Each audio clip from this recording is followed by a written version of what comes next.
Good evening, ladies and gentlemen. Tizkor l'shanim rabot, neimot v'tovot. We'll begin with a story, a very short story, but it's an amazing story. There was once a very wealthy American couple that was celebrating their 50-year anniversary. That's a big number, 50 years. And they decided to take a tour around the world. Tour around the world. Italy, France, Germany, Brazil. Beautiful. And then they make their way to the Middle East. First stop, the Holy Land, Eretz Israel. And Baruch Hashem was very inspirational. It was a truly beautiful experience. Second stop in the Middle East was Iraq. Not inspirational, terrible experience. What happens is, they go strolling around town, and they come upon a shuk. I'm gonna call it a shuk, a public marketplace. And they're there looking through the different products, they're buying a few things, some produce, some groceries, some souvenirs. And what happens is that as they leave the marketplace, the security guard stops the wife. He tells her, "Ma'am, let me see your bags. I want to see if you paid for every item." Okay? She gives him the bags. He starts looking through the bags. He sees the apples are on the receipt, the bananas are on the receipt, the hummus is on the receipt, the laffa is on the receipt. But then they found a tomato amongst some of the other items does not appear on the receipt. "Lady, did you pay for the tomato?" "Yes, I swear, I promise." "It's not on the receipt." "It's their mistake." No. The policy is if it's not on the receipt, it's stolen. You're going to get a fine. The husband tells her, "Listen, don't fight with them. We'll pay the fine. Baruch Hashem, we're wealthy." "Okay, how much do we owe you?" He says, "It's not a monetary fine. You stole one tomato, it's 1 month in prison." The lady blows up. 1 month in prison for one tomato? Is this some sort of dictator? Some crazy country? I guess she forgot she's in Iraq, right? What's going on here? 1 month, one tomato? They said to her, "Lady, you complain? Each complaint is 1 year in prison." So, like a good American girl, she kept her mouth quiet. She shut her mouth, and they start putting on handcuffs. This is all happening. She's crying. In the meantime, the husband's standing there watching the whole ordeal, not saying a word. As they're taking her away, she turns around, she's like, "George, why are you so quiet? Say something." Sheket. Nothing. She starts crying, "George, what are you doing? Say something, please. Why are you so quiet?" Silence. Then she starts raising her voice, "George, if you don't say something, then when I come out of prison in 1 month, you're going to regret the day you met me. You better say something now." That got her husband to open his mouth. And he says, "Officers, the truth is, Bemet, I married to her 50 years. 50 years, this woman's been with me for 50 years, and she's hearing that she's starting to have tears. 50 years I married to her, but I must be very honest with you. If you check the other bag, there's 2 more tomatoes in there." Morai v'rabotai. Midah keneged midah.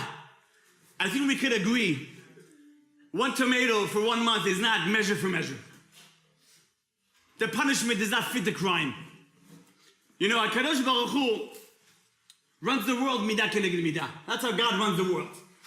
Everything's measured, everything's calculated. Everything is to the T. Every single reward and punishment an individual gets has a cheshbon, has a reason. We may not understand every single reason, but HaKadosh Baruch Hu runs the world in perfection. Hatzur tamim paulo. Everything is complete and perfect. With this being said, I have a very simple but powerful question for you. A very, very powerful question. You see, when we came out of Egypt, HaKadosh Baruch Hu guaranteed us, God guaranteed, you will conquer the land of Israel no problems, no worries. Everything will be controlled by me. Shtabach Shem Olad, we can't get a better guarantee than that. And what happens is, we have 12 spies that go check out the land. They weren't just 12 regular guys. These are 12 leaders of Am Yisrael. They go to Eretz Yisrael knowing that God guaranteed everything's good. No problem. But 10 out of 12 come back with a very negative report. The enemies are huge, we're stronger, we have no chance, forget about it. They basically destroyed the morale of Am Yisrael. We hear this, we're worried, we're nervous, we start crying and crying and crying. And basically we lost interest in Eretz Yisrael. We kept crying to the point where God's promise was non-existent, and the report of those 10 of 12 became the center of their attention. So HaKadosh Baruch Hu says, Hem bachu bechiyah shel chinam. The Jewish people cried for no reason, bechiyah for no reason, chinam mamash. Ve'ani ekva lehem bechiyah ledorot. I'll give them a reason to cry for many generations. They cry for no reason, they'll cry for pretty good reasons in the future. And we all know that this whole story took place on Tisha B'Av. On the 9th day of Av is when this whole ordeal took place. And Am Yisrael had Tisha B'Av as a day of suffering and tragedies for many, many years. First Beit HaMikdash, second Beit HaMikdash, and so many other calamities. Ladies and gentlemen, how long did the spies go into Eretz Yisrael? How many days? Anyone knows? 40 days. 40 days they were in Israel. They come back, bad report, we cry, we get punished. What was the immediate punishment? What was the punishment that we got on the spot? Look what the Torah tells us. HaKadosh Baruch Hu is midah keneged midah. He's measure for measure. Everything is measured perfectly. Says the Torah, Yom Leshana, Yom Leshana. A day for a year, a day for a year. Meaning, we were spying out the land for 40 days. So what's the punishment? A day for a year, 40 years. 40 years of punishment in the desert. Ladies and gentlemen, go back to that joke we just said before. One tomato is 1 month, and here we have 1 day is 1 year. Is this some sort of joke? Where's the measure for measure? What's going on over here? How could it be that because Am Yisrael spied for 40 days and we cried, we get 40 years of punishments? Lo muvan. Where's the midah keneged midah? Chachamim tell us something very powerful. Ladies and gentlemen, Yom L'Shana, a day for a year. You know why? That's the power of tears. That's the power of crying. When a person cries for good reason or bad reason, the power is such that a day equals 1 full year. So Am Yisrael, 40 days in Israel was a spying and they cried eventually. 40 years is the punishment. Now this might sound very nice, very cute. Crying, wow, it's so powerful, but is it still fair? Is 1 day equal 1 year? As great as crying is it really fair? Listen what Chazal tell us. You see, every single one of us, we're all human beings. No one's an angel. We all do averot, we all fall, we make mistakes in life. Comes along Chodesh Elul, comes along Rosh Hashanah, Yom Kippur. Yom Kippur is the climax. That's when the din, the judgment is sealed. Comes along Yom Kippur, and we do tshuva, we break a tear. HaKadosh Baruch Hu says Yom Kippur has the power to wipe off a full year of misdeeds. Says the Yetzer Hara, hey God, I worked so hard on this girl. I worked so hard on this guy. Do you know how many tachbulot, how many tricks I have to put together to get him to make the sin throughout the year, to make him do this throughout the year, and what, one day wipes off the whole year? So it says HaKadosh Baruch Hu to the Yetzer Hara, Habibi, maybe he doesn't say Habibi, but listen, he says, Yetzer Hara, when I gave Am Yisrael Yom Neshana, a day for a year in the story of the spies, you didn't open your mouth. You accepted it. So now when I give him Yom Neshana, a day for a year on Yom Kippur, take a seat, remain quiet.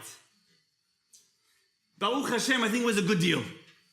I think we could all agree that getting this Yom Neshana was a great favor for us. Ladies and gentlemen, tears. The power of tears destroy the Beit HaMikdash. The power of tears is so great we don't even realize. Now here we are, Chodesh Elul. There was a great rabbi from Turkey known as the Knesset HaGdolah. He wrote a commentary in the Tur and the Bet Yosef. He's one of the foundations of Halacha, because those who learn Shulchan Aruch, the Magen Avraham always quotes him. All the Achronim quote him. He writes something fascinating about the month of Elul, and I want you to hear what he says. He says as follows, Ma'alato shel Chodesh Elul kol kach gedola. The level of the month of Elul is so great, she'afilo im chata b'shalosh ha'averot ha'chamorot, that even if chas v'shalom we did the three cardinal sins, avodah zarah, gilui arayot, shfichut damim, idol worship, immorality, chas v'shalom, murder, im yaseh tshuva, yitchaper lo. If you do teshuvah, you can get atonement. Ki en davar ha'omed b'fnei ha'teshuvah b'chodesh hazeh. Nothing stands in front of teshuvah in this month. And then he adds one more beautiful point. The Knesset HaGdolah says as follows. He says the 40 days from Rosh Chodesh Elul till Yom Kippur, כנגד 40 הימים שקודם יצירת הוולד. It corresponds to the 40 days prior to a child being conceived. What's he referring to here? There's a fascinating Gemara in Nida. It says the Gemara in Tav Tet Zayin as follows. There's a certain angel that is Memuneh al Herayon. He's in charge of pregnancies, of conceiving, of the fetus. And it says the Gemara that before the baby's conceived, he takes a tipa of that future child, he takes in the Neshama, and he says, Ribono shel Olam, Master of the universe, ma tiyeh alea, what's going to happen with this future child, with this future human being? Giber o chalash, will he be strong or weak? Chacham o tipesh, will he be wise or tipesh, stupid? Will he be ashir or ani? Will he be rich or will he be poor? That's what the Malach is asking HaKadosh Baruch Hu. What is the future of this neshama? What's his tikkun in this world? What's going to happen with him? But says the Gemara, when it comes to tzaddik or rasha, it doesn't ask. Why not? Because tzaddik or rasha is dependent on you. You have bechira, you have free will, you decide what you want to become. So look what the Knesset HaGdolah says. This is what happens 40 days before conception, before the baby is conceived. Says the Knesset HaGdolah, the 40 days from Chodesh Elul to Yom Kippur, this question is being asked once again. They take this neshama that's in this room, in this world. HaKadosh Baruch Hu, this upcoming year, what's going to happen to this neshama? Is it going to be gibor or chalash? Will it be strong? Will it be weak?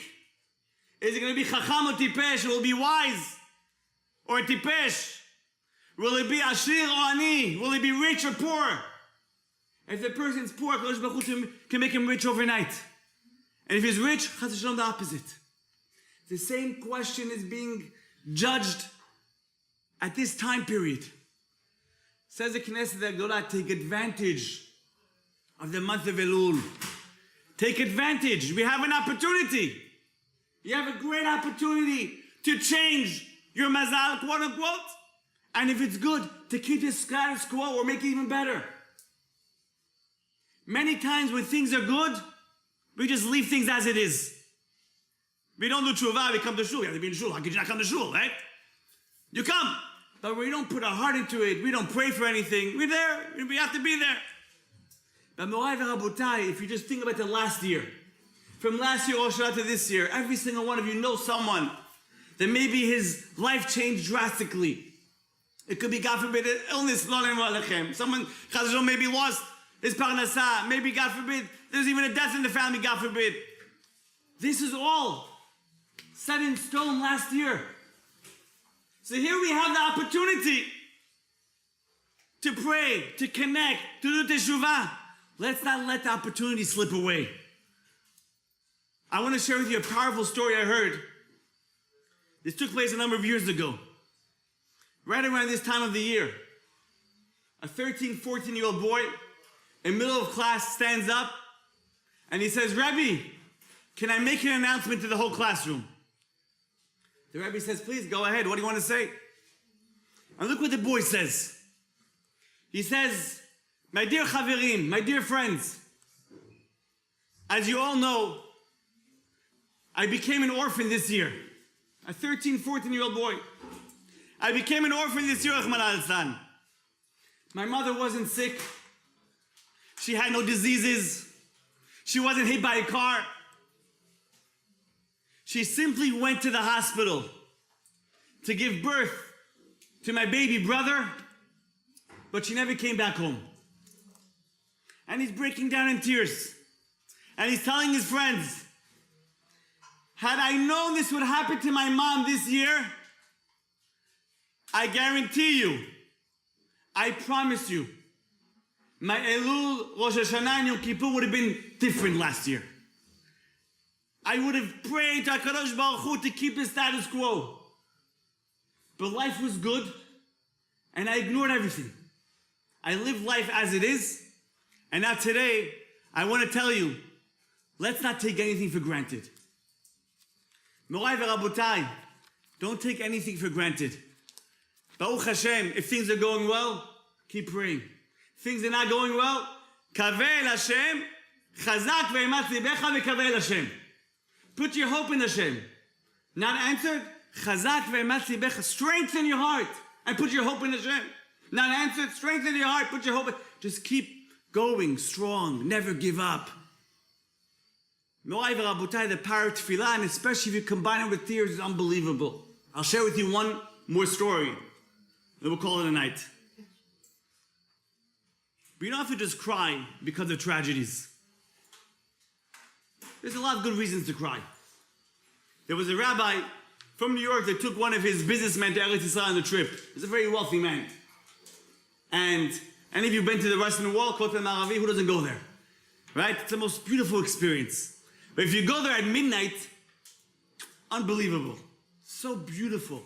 So inspirational. You don't have all the tourists and all the balagan that goes on throughout the day. It's an unbelievable experience. So they go there, mamash, 12:30 in the morning, at nighttime, a.m. And they see it's peaceful, 10, 15 people praying by the wall. And there's one guy that's standing by the wall, crying, tears streaming from his eyes. What happens is, the rabbi looks at the businessman. He says, are you ready to answer his prayers? It's like, Rabbi, I got my checkbook here, whatever he needs, it's on the house. Beautiful. You walk over to the guy, they tap him on his shoulder. He's maybe a 65, 70-year-old man. Adoni, sir, could we help you out? The man turns around and he says, no thanks. He continues praying, they back off. A few minutes later, they see he's still crying and he's breaking down in tears. So the rabbi tells the businessman, maybe he didn't understand us. Tell him we want to help you out, not just pray, we want to give you something. So they walk back to the guy, they tap him on the shoulders. Adoni, sir, can we help you out? We want to help. I told you, I don't need your help. Please, stop bothering me. Again, they take a few steps back, they leave him alone. But they can't handle it. The guy keeps crying.